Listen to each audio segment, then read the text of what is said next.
ya sayang. Bintang tamu lainnya di pagi-pagi Ambiar. Ini pasangan ayah dan juga anak yang kita harapkan mereka juga tentu saja terutama sang ayah kondisi fisiknya bisa semakin sehat karena kita dengar kondisi fisiknya sekarang ini sedang dalam keadaan tidak baik-baik saja ya. Dan kita akan cari tahu apa yang sebenarnya terjadi. Di pagi-pagi Ambiar kita hadirkan Fadlan Muhammad dan Ciara Quincy.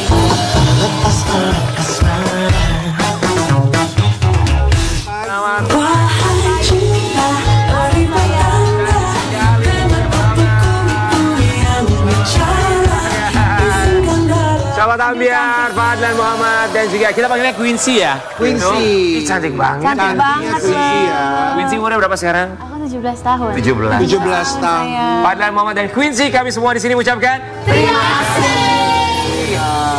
Mas Fadlan nanti boleh cerita tentang kondisi kesehatannya, tapi kita mau kasih lihat dulu buat sobat Ambiar. Ini dia informasi yang kita dapatkan. Mas Fadlan Muhammad ini kabarnya mengidap penyakit autoimun dan juga batuk. Silakan. Yuk. Geger. Aktor sekaligus pembawa acara Fadlan Muhammad belum lama ini baru saja keluar dari rumah sakit karena menderita penyakit autoimun dan batu empedu yang dialaminya. Kabar ini sontak mengejutkan warganet dan tuai perhatian publik. Lantas, apa sih penyebabnya? Dan bagaimana kondisinya sekarang? Kita kupas langsung yuk, hanya di Pagi-Pagi Ambiar. Geger. Bisa.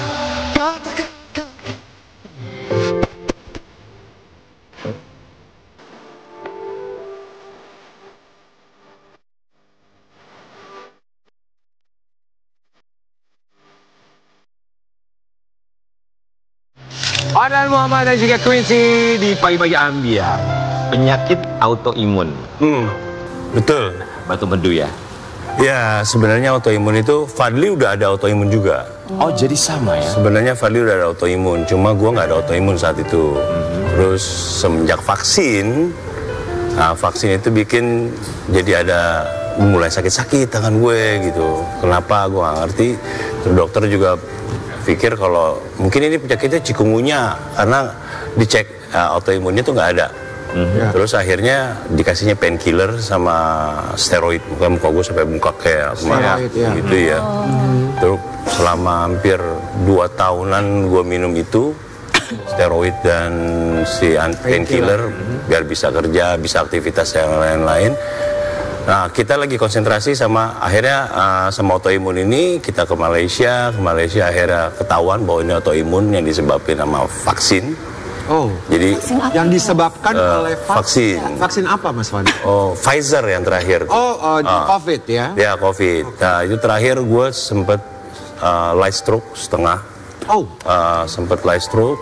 Terus itu juga dalam keadaan syuting, cuma pas lagi libur 2 hari gue inget. Terus ke dokter, sembuh, disuruh terapi gue tolak karena gue bilang bisa dilihat dari YouTube lah, bisa dari internet, gue bisa ngeliat terapi, terus terusin syuting lagi. Seminggu kemudian kena vertigo, itu badan kaku semua karena darah gue terlalu kental. Jadi memang gue punya bawaan hipertensi. Terus karena di vaksin ini, jadi darah gue tuh pekat sekali. Misalkan dedimernya normalnya 100.000 gitu, gue 400.000 sampai 4 kali lipatnya. Jadi Mas Fadlan, tapi mohon maaf saya potong. Tadi Mas Fadlan sempat bilang kalau Mas Fadli itu lebih duluan didiagnosa autoimun. Iya, betul. Kalau Mas Fadli diagnosa autoimunnya itu berapa waktu yang lalu? Dia sebelum gue itu udah 2 tahun yang lalu dia. Berarti sebelum COVID ya? Sebelum COVID, betul. Tapi Mas Fadlan, autoimun itu kan yang mungkin kita kenal tidak hanya satu jenis ya? Ada banyak. Betul, gue kenanya rheumatoid arthritis. Apa itu? RA. Jadi sendi-sendi semuanya sakit. Bukannya pegal, sakit. Jadi semua sendi sakit-sakit semua, terutama di tangan sama kaki. Terus lagi konsentrasi ke sana, dokter ngasih tahu itu lagi pengobatan itu, tiba-tiba gue ke Lebaran kemarin, sebelum Lebaran Idul Adha, Lebaran Idul Fitri kemarin, kok ada yang ngasih tahu kok lu agak kuning gitu. Matanya. Kamu yang ngasih tahu ya sayangnya. Iya, matanya gitu. Apa yang kamu lihat, Quincy? kan emang lagi ngelayat juga kan waktu itu ada sepupu Didi yang meninggal. Terus aku ngeliat Didi tuh di cahaya matanya tuh lebih kuning daripada yang lain gitu. Terus bola matanya ya, bola bagian putihnya terus ya. difotoin dibandingin sama bola mata aku sama Didi tuh beda jauh banget. Kayak Didi tuh kuning banget gitu. Terus aku bandingin sama yang lain juga emang beneran kuning. Terus badan Didi juga kuning gitu. Kuning ya. Iya. Berarti itu ke liver dong ya kalau kuning. Sebenarnya pas kuning-kuning itu gue juga gak berani ngomong apa-apa, makanya gue langsung ke dokter aja, terus dokter check up semua, terus dibilang diminta di ronsen untuk dalamnya. Ronsen itu kayak ada batu deh di empedunya, batunya nggak begitu kelihatan. Disuruh tindakan MRCP, terus gue ke dokter yang lain untuk di MRCP, alatnya nggak ada di sana. Kebetulan suruh dirujuk ke rumah sakit yang lain, dia ada kerja di sana juga. Terus gue ke sana, sebelum ke sana pas pulang dari dokter itu sakit itu gue, sakit sampai menggigil sampai apa, utuh kuning semua. Ternyata gue keracunan, udah keracunan sama cairan empedu atau apa, gue nggak ngerti, atau apa yang lain. Terus langsung segera masuk ke UGD, di UGD langsung di MRCP dokter bilang ini udah nggak bisa diapa-apain, harus dioperasi segera gitu, karena nyangkut jadi empedu itu punya jalur-jalur gitu, itu ada batu, ada 3 segede-gede gini. Ukurannya berapa besar setelah dikeluarkan? Kayak gundu, lebih gede dari gundu gitu, segini lah kira-kira. Besar sekali berarti. Biasanya orang kalau empedu kan tidak sebesar itu ya, kayak 1 cm saja. Ya, lebih dari 1 cm, terus ada 3, yang satu tuh nyangkut dan bikin radang, udah nyangkutnya udah nempel. Artinya Mas Fadlan di sini maksudnya batu empedu itu tidak ada hubungannya dengan Gak ada hubungannya dengan vaksin. Tidak ada hubungannya. Nggak ada, makanya kita nggak ada preparation untuk ke sana gitu. Pas dokter langsung harus dioperasi. Terus dokter bilang nih, tadinya mau di-bypass rencananya, empedunya mau dipertahankan, ternyata nggak bisa, empedunya dibuang. Kantung empedunya juga? Empedunya buang, satu batunya itu agak nyangkutnya terlalu sulit, akhirnya pecah, akhirnya diangkat semua. Berapa lama dari awal masuk rumah sakit, kemudian operasi, sampai dengan selepas operasi untuk empedunya? 14 hari. Wow, cukup lama, 14 hari. Ya. Operasinya juga bukan operasi kecil, jadi operasi besar ya? Kan ya, yang bolong itu sekitar segini yang dibuka. Terus dibolongin di sini dibuka. Jadi cukup panjang. Iya, panjang, lebih panjang dari orang sesar. Iya, setahu saya beberapa teman saya termasuk keluarga saya yang punya batu empedu, ketika diangkat besarannya kecil, tidak kayak orang kecil aja ya. Kalau karena memang sulit banget, dia besar, jadi memang dokter juga bilang operasi besar, dan operasinya itu sampai 5 jam ya. Itu di Malaysia ya, Mas? Enggak, di Jakarta ya? 5 jam loh. Rata-rata biasanya batu empedu operasi paling 1 jam ya. Ini sampai 5 jam. Dokternya bilang memang posisinya sulit banget, dan orangnya kan agak cuek. Aduh, gue susah banget katanya. Susah banget, batu lu yang diambil kali ini susah, lu mulai sekarang lu stop. Udah nggak boleh lagi makan daging apapun, kolesterol, goreng-gorengan, kalau bisa jangan dulu, kalau bisa sama sekali enggak. Jadi sekarang ya makan nasi sehat, kukus-kukusan. Oh, makanya itu yang membuat Mas Fadlan kurus ya? Kurus itu justru pas lagi operasi. Jadi pas operasi itu kan gue ada darah tinggi juga, karena memang macem-macem, jadi gue juga gak ngerti, harus dimasukin selang dari sini juga sekitar 45 sampai 50 cm masuk ke dalam, langsung ke lambung. Jadi cairan lambungnya dibuang, takut ada kontaminasi dari empedu atau apa segala macam, jadi dibuang lewat hidung. Itu cukup nyiksa juga, sampai gue juga darahnya tinggi terus gitu ya. Terus sebelum operasi sampai habis operasi itu gue kurang lebih 4 hari tidak makan apapun dan tidak minum apapun. Wah, hanya infus saja. Hanya infus saja, dan aduh itu bibir sampai kering apa segala macam, dan itu gue drastis langsung habis. Quincy ngelihat kondisi, kamu manggilnya apa? Dedi.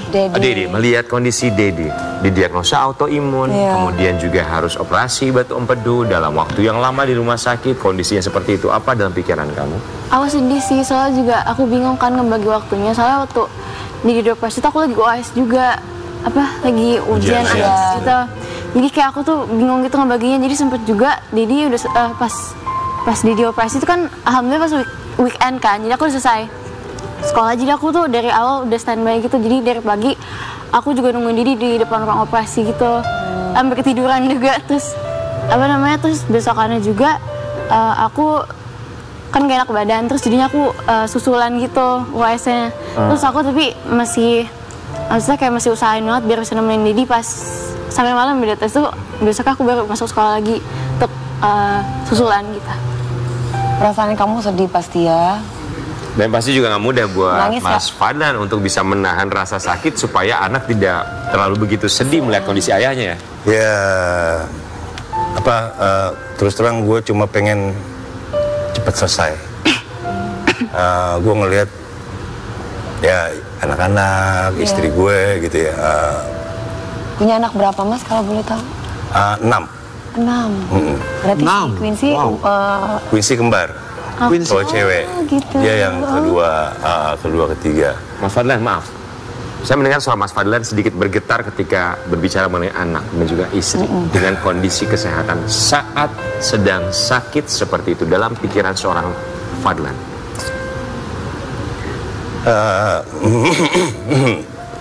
Masih banyak tanggung jawab gue gitu. Sama anak-anak, sama istri, gue juga belum terlalu bisa ngebahagiain istri. Jadi banyak masih ngelawan gitu gue, otak gue tuh ngelawan. Gue belum bahagiain keluarga gue gitu, terutama istri gue dan anak-anak gue. Jadi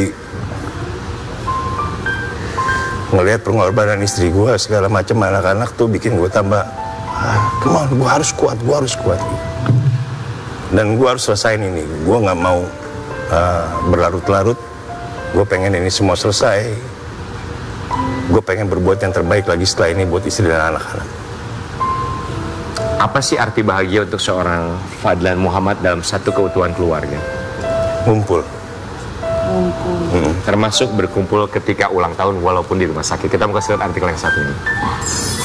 Potret Fadlan Muhammad rayakan ulang tahun di rumah sakit. Dihadiri sederet keluarga. Cukup berbeda ulang tahun kali ini. Ya, gue nggak ngarepin banget terus terang ulang tahun di rumah sakit dan nauzubillah jangan sampai terjadi lagi gitu ya. Tapi di situ gue ngelihat bahwa kakak adik gue punya kakak dan adik yang sangat luar biasa. Istri yang sangat support gue dalam keadaan susah maupun senang. Dan keluarga gue yang lain, anak-anak juga yang rasa gue tuh penting. Jadi gue tuh ngerasa gue berutang budi banget sama mereka semua. You are matter, we are matter. Kita penting bagi semua orang di sekeliling kita, di sekitar kita. Kalau buat Quincy, Dedi itu Dedi yang seperti apa sih di mata kamu? Apa ya? Ya baik, terus tegas juga, terus juga tanggung jawab juga sama semuanya gitu. Nggak tahu. Kenapa?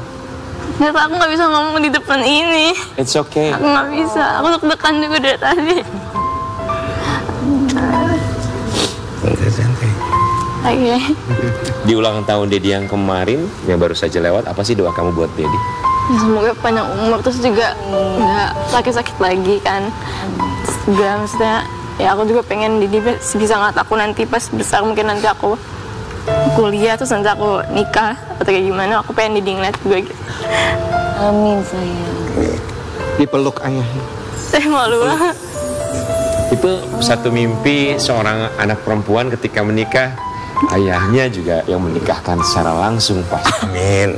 Kita doakan tentu saja semoga itu bisa terjadi. Tapi kalau ngomongin soal Fadlan Muhammad dengan kondisi kesehatannya, pada akhirnya kita juga yakin bahwa bersama keluarga adalah satu impiannya untuk bisa selalu bersama-sama. Kita mau kasih lihat yang satu ini. Usai keluar dari rumah sakit, Fadlan Muhammad akui ingin sering banyak menghabiskan waktu dengan anak. Emang ada perbedaan tuh ya selain kondisi kesehatan ya, sebelum sakit didiagnosa autoimun, kemudian juga batu empedu kemarin, apakah ngerasa kayak gue terlalu sibuk nih kayak kemarin-kemarin, sekarang ketika dikasih sakit ngerasa oke, waktu bersama keluarga harus jauh lebih banyak? Ya, kita semua di sini teman-teman juga di dunia entertainment sama ya. Apalagi kalau syuting sinetron, Kalau kayak gue ngerjain syuting sinetron itu kan beda sama misalkan ngerjain kayak acara-acara host di TV gini. Syuting sinetron itu kita tuh benar waktu-waktu tuh udah nggak ada lagi buat mereka, buat anak-anak. Jadi kita pergi pagi, pulang pagi, hampir setiap hari kayak gitu. Terus ngelihat anak-anak cuma saat mereka lagi ada kebutuhan aja. Sementara kita nggak bisa terlalu ngawasin mereka saat mereka lagi apa, mereka mau curhat sama kita atau apa, mereka waktunya itu nggak ada buat kita. Gue juga nggak ada waktunya buat mereka gitu. Jadi gue berharap ya mulai sekarang insya Allah bisa punya waktu banyak sama anak-anak dan mulai berpikir tentang gue ngerjain bisnis lain gitu. Quincy. Are you okay? I'm okay. Boleh dilihat dedinya? Apa yang ingin kamu sampaikan untuk dedi kamu? Apa ya, nggak tahu lagi. I really thank you for being a great dad to me aja. Kayak I'm very grateful to have you. Gitu. Aku malu banget. It's okay, Quincy.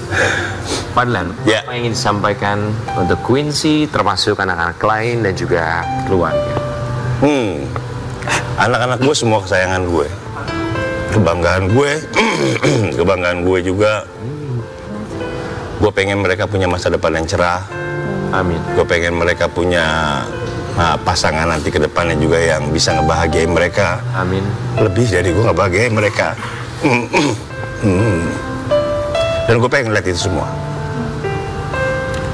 Gue pengen lihat itu sampai mereka benar bahagia. Bismillah. Bismillah. Semoga dijabah Allah SWT. Amin, amin ya Rabbal Alamin. Semakin sehat, bahagia, kumpul bersama dengan keluarga. Gue jadi sedih gue kalau ngomong keluarga. Aduh. Ya begitulah arti keluarga. Tentu saja memiliki arti yang begitu penting bagi kita. Berkumpul bersama dengan keluarga membuat kita bahagia. Dan rasa bahagia bisa membuat kita semakin sehat lagi. Dan Sobat Ambiar, mari kita berbahagia bersama, bergembira bersama, ajak keluarga semuanya untuk menghadiri satu event yang sangat luar biasa. Kita mau kasih lihat apa sih event akan hadir di weekend ini. Alobank Festival hanya untuk Sobat Ambiar. Ini dia.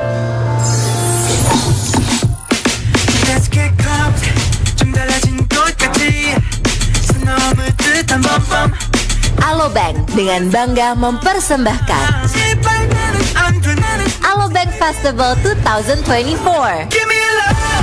Festival musik internasional yang menghadirkan intimate concert experience bersama Wavy dan deretan musisi ternama lainnya. Jangan lewatkan booth bazar, kuliner, dan berbagai aktivitas lainnya menjadi all-in-one experience festival di Istora Senayan, Jakarta. Dapatkan tiket mulai dari Rp25.000 hanya di tiket.alobankfest.com. Alobank Festival 2024, Jumat dan Sabtu 21 dan 22 Juni 2024 mulai setengah 7 malam live di Trans TV dan Trans 7.